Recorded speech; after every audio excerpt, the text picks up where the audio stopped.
Jy weet ons almal het mos daai diep behoefte om iewers te behoort, né? Ja, definitief. Dis menslik. Maar hier's nou 'n interessante gedagte wat uit die bronne kom wat jy vir ons gestuur het. Wat is daai mense? Die wat vir ons so 'n bietjie vreemd voel, juis die is wat ons moet leer om lief te hê.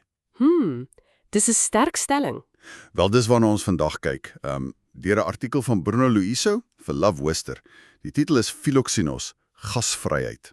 Ons mikpunt vandag, ons wil hierdie idee van philoxenos, hierdie liefde vir die vreemdeling, so 'n bietjie uitpak. En ons wil sien wat dit al vir jou in jou eie lewe kan beteken. Goed, kom ons spring weg.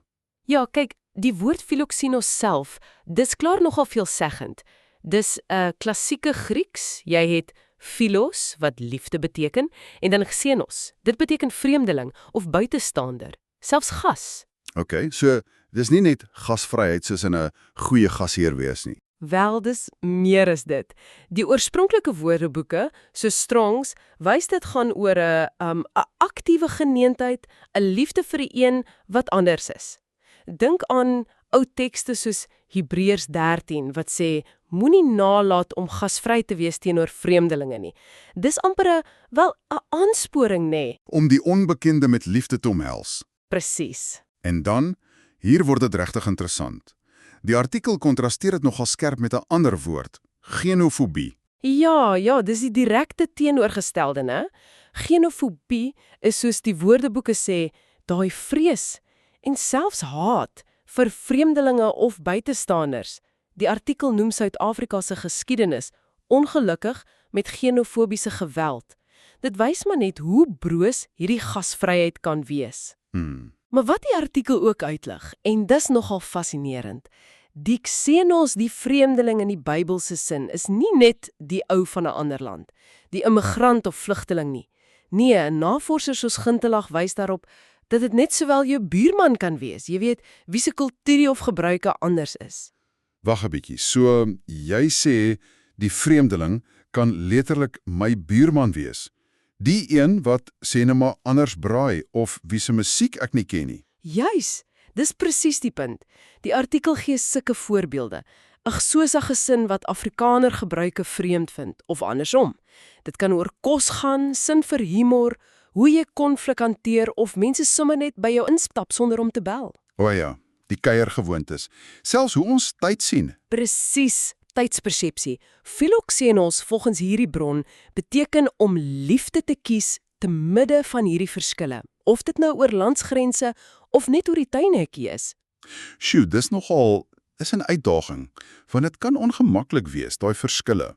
Absoluut. En die artikel is nie naïef daaroor nie. Mense soos Christine Pol, wat hieroor geskryf het, beklemtoon dat hierdie soort gasvryheid histories 'n radikale ding was. Dit was teenkultureel, om 'n regtig plek te maak fisies en emosioneel vir die ander, en hulle te erken as mense met waarde geskape na God se beeld. Dit laat my dink aan die woorde van Jesus in Matteus. Ek was 'n vreemdeling en julle het my gehuisves. Ja, presies. Die artikel bou daarop. Dit sê hierdie gasvryheid is nie net 'n nice to have vir gelowiges nie. Dis eintlik 'n kerndeel daarvan, 'n teken van God se koninkryk. OK, dit maak sin op 'n dieper vlak. Maar kom ons bring dit terug na vandag toe. Hoe lyk dit prakties? Vir my, vir jou, wat luister? Wel, die artikel gee 'n paar praktiese idees. En dis interessant, dit kyk na albei kante. Aan die een kant, ja, nooi jou Zimbabwe se buurman vir ete. Of daai nuwe gesin wat ingetrek het. Die G-kant van gasvryheid. Presies. Maar en hierdie is belangrik, wees ook oop om hulle uitnodiging te aanvaar. Selfs al voel hulle manier van doen vir jou vreemd. So, dis nie net verdra nie, maar eerder waardeer. Ja, waardeer wat anders is. Lag saam oor die humor wat jy dalk nie heeltemal kry nie, proe die kos wat onbekend is, wees geduldig met verskillende kommunikasiestyle of ja, sienings oor stiptelikheid. Dis 'n tweerigtingstraat, klink dit my. Gee en ontvang. Inderdaad, om aan iemand anders se tafel te sit en hulle leefwyse te eer.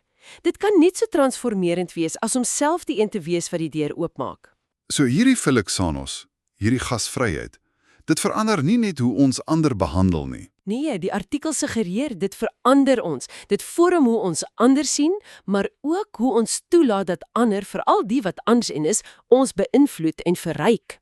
Goed, so om alles saam te vat, wat beteken dit nou vir jou? Ons is terug by die beginpunt. In elke gemeenskap, elke buurt, is daar mense wat soos buitestanders voel. Party is nie, ander is net anders, op maniere wat ons dalk bietjie ongemaklik maak. En die uitdaging, gegrond op iets soos Romeine 12 wat sê, wees altyd bereid om gasvryheid te beoefen. Dis eenvoudig gestel, maar die uitvoering, dis diep. Ja, dit los jou met 'n vraag, né? 'n Belangrike vraag. Wie is die xenos, die vreemdeling in jou wêreld? Is dit iemand uit 'n ander land, 'n ander kultuur hier in Suid-Afrika, of dalk net jou buurman wat heeltemal anders dink of leef as jy? En dan die opvolgvraag, waarmee die artikel jou laat. Ja, die eintlike vraag. Hoe kan jy vandag nog prakties daardie persoon lief hê? Hoe kan jy Philoxenos uitleef?